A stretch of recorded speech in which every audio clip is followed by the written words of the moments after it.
Hey everyone. Quick question. Have you ever ordered something online and feeling mo na scam ka?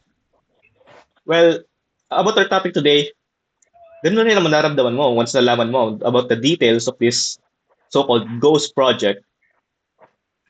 So, obviously, prevalent naman sa news na, or you heard about it in the news na billions of, or well, tens of billions of pesos ang na-misallocated or stolen as corruption grows rampant in our government. So, madaming instances about this ghost projects going way all the way back in the 1990s with the fertilizer scam, the pork barrel scam, and now the ghost flood control projects. And for me, it's not just the about the money and for but who the money is for. Obviously, tayo, the taxpayers, are paying for all of that, and they're all just misallocating or misusing the budget for their own self-interest. And my name is Luigi Sebastian, and I'm here with John Paul and Leandro. And welcome to the Ghost Project. Our topic for today is the Ghost Projects, and there is a lot to talk about this and its current situation. Um, some also find this topic quite eerily disturbing as we see the trend of misallocating funds through the national government. For example, is like DPWH and the Blue Ribbon Committee, but not just these. It goes all the way back to, like I said, the 1990s with the fertilizer scam, where those companies bid or were given the bid for fertilizers that were supposed to be given to farmers, but these never happened and were just made up. Leandro has some samples that he would like to show. So, hello guys, good evening. My name is Lee Andrew. So, today I just want to ask a few questions about the Ghost project that we are currently experiencing right now. So, sa tingin niyo ba, bakit patuloy pa rin nagkakaroon ng mga ghost projects sa Pilipinas kahit may mga ahensyang nagbabantay tulad ng COA? Kung ikaw ang tatanungin, ano ang pinakamalaking epekto ng mga ghost projects sa mga ordinaryong Pilipino? Sa kaso ng mga flood control projects, paano kaya naaapektuhan ng mga komunidad kapag may mga proyektong hindi naman pala na ipatupad ng maayos?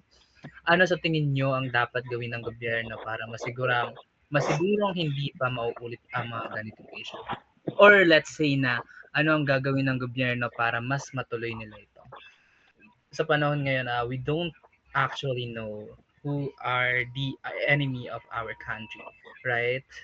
So I think it's best to I don't I mean let's not give an assumption. Just let's okay. Can you see my screen, guys? So we Yes, can yes. this news from Philstar. 279 million na Bulacan flood control projects flag as ghosts or relocated by COA. Imagine 279 million. 'Di ba? Napakalaking halaga na 'yun. Kasi isipin niyo 'yun, 279 million. Ikaw ba John Paul, tingin mo ano na mabibili mo sa 279 million na 'yan? Siguro kung sa'kin yun, marami na akong lupa at bahay. Ano bang gusto mong lupa yung nasa paso? Oo Madami naman. gusto mo ikaw Luigi, tingin mo sa Mm, 279 million na 'yan, ano yung Baka may hacienda na tayo nun. para sa akin, malaking suporta yun, especially sa like right now, may kakulangan ng Pilipinas sa classrooms. And sana, pwede na sana may i-locate doon, pero I guess na wala lang. Di ba? Imagine, kung sa ibang projects nila to inallocate, mas malaki sana yung matutulong. Hindi yung magtitiwala sila sa mga, alam niyo na yon, sa mga contractors. Well, Contract. makakatulong sana yan kung may actual flood control. Hindi sana masyadong mabaha, pero wala eh. Pero kasi tingnan mo sa sample picture dito sa Philstar, ito ba yung maayos para sa atin? Or dito na lang tayo magse-settle, di ba? Parang ang pangit naman kung papatunayan lang natin na yung mga projects na ginagawa dito sa Pinas, yung nilalagyan ng napakalaki-laking pera, pero ganun yung nangyayari. Kanino nga ba yung mali? John Paul. Siguro sa akin lang, ang mali dito ay yung mga naggagawa eh. Kasi sa dami-dami nilang ginagastos, lahat ng proyekto nila palpak. Wala man lang silang ginawang maganda. Mali mo kasi hinayaan mo eh. Hinayaan nating lahat. So Kaya ikaw, nga eh. Kung may freedom of speech tayo eh, kaso wala eh. Natatali tayo sa gobyerno. Kaya yung mga by the way, John Paul, parang ano yan?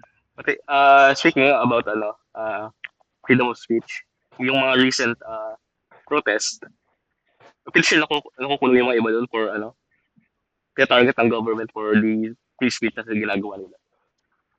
So, talo agad tayo doon. Mahirap, di ba? Kung sino pa yung nagpapatupad ng batas, sila pa yung bumabali. Pero John Paul, parang hindi ka pa ata nagpapakilala sa ating mga viewers for today, right? Yes. Ako nga pala si John Paul San Valentin, ang isang kagrupo nyo na mabait at maasahan.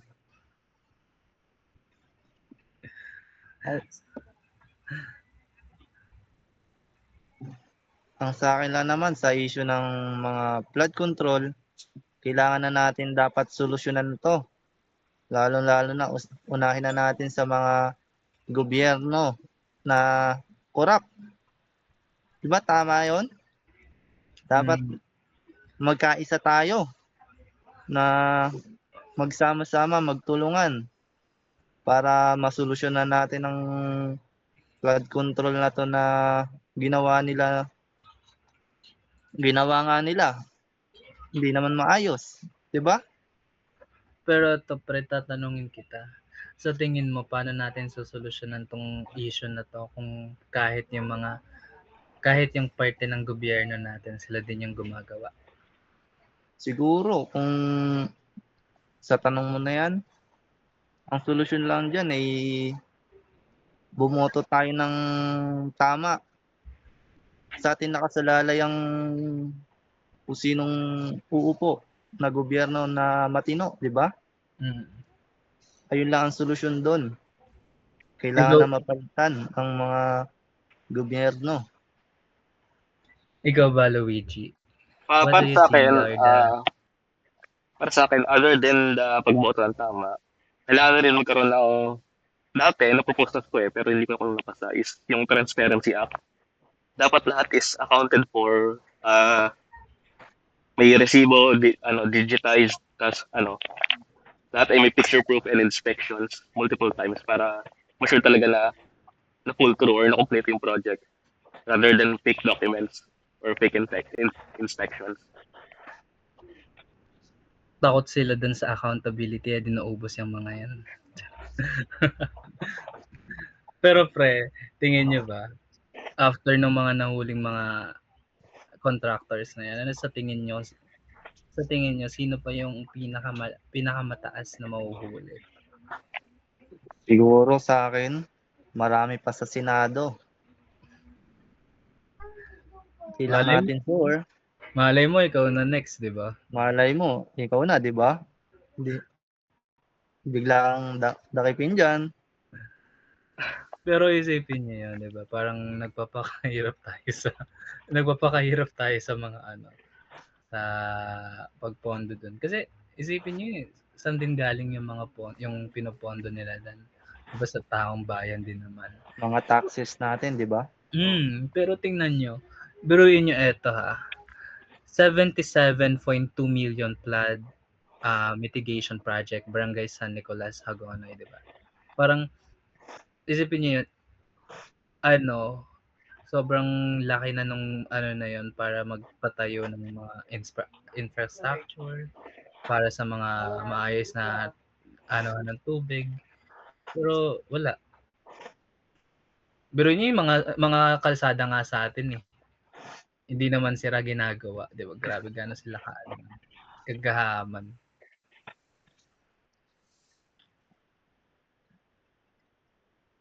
'Di ba, Luigi? Tapos yung mga yung ibang infrastructure projects rin tutubuan na ng halaman sa tagal. Like, ilang decades ata yun pero hindi pa rin tapos. Puro sila ayos, wala namang nangyayari. Para lang tayo. Tingnan niyo to. Naipansin ko lang.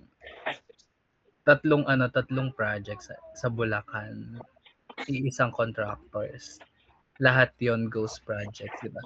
Bakit patuloy tayong bakit patuloy natin pinagkakatiwalaan yung mga ganong contractors kung alam naman natin wala silang natatapos, di ba?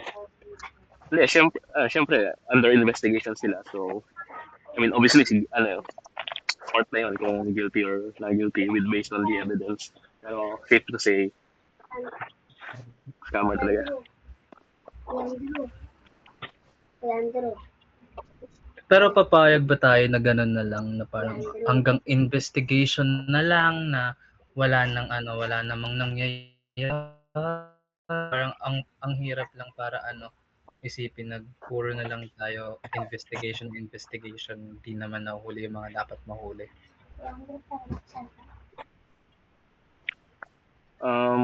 Puro, ang unti nga lang nahuli based on the recent news. Handful pa lang ang nahuli. Well, yun nga, maybe a few, high-ranking politicians, pero nothing too major pa rin. Puro, Parang balita ko, may nagtatago pa nga na dapat mahuli na eh. pero si ano ba yan? Kaya ulan ng ulan kasi nawawala yung araw eh. Oo nga eh. Tago ng tago, no? Pero isipin niyo yun, after ilang years, ilan pa lang din yung nahuhuli? Si Diskaya, yung mag-asawa, di ba? Jinggoy, Marcoleta. Paano Bong Revilla. Paano naman yung iba, di ba? Na kailangan managot, pero hindi pa din sila nananagot kasi nga parang walang din pake yung gobyerno. Or it's safe to say na pinapanigan sila ng gobyerno. Well, sometimes ganun talaga yung system ng Pilipinas, and para makakuha ng reform, well, nagpo-protest na nga pero it seems to have wala pa ring effect. So, wala man tayo masyadong magagawa doon other than yung i-voice yung concern natin, pero hindi pa rin sila nakikinig.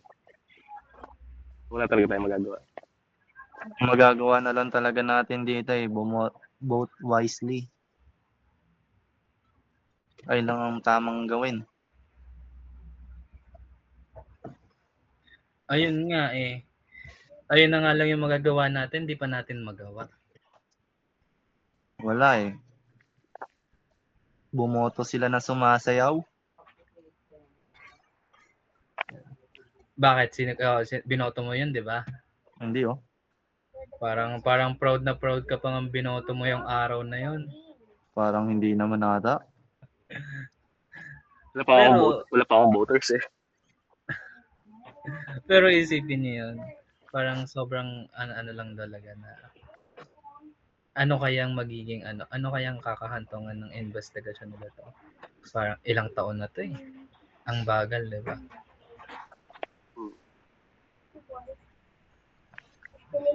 Very yung pag-process is mabagal. And then pagka nahulong na, magbe-bail, post ng bail. Hindi Ayun nga. binayad lang sa atin yung pera niya. Yung pera natin, binayad lang sa atin sa sarili natin. Para mapapatanong ka na lang kung worth it nga ba na humantong. Dapat, no? Ganun eh.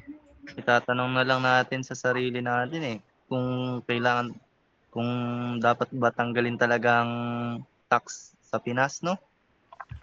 Gobyerno lang naman talagang nakakanabang Tama. Tatamaan ka din sa akin. Pero, ayun lang. Tingin ko kasi, yung issue na yan, grabe, napakatagal na. Baka makasampung sona na yung magiging presidente, pero wala pa din mahuhuli na talagang masterminded.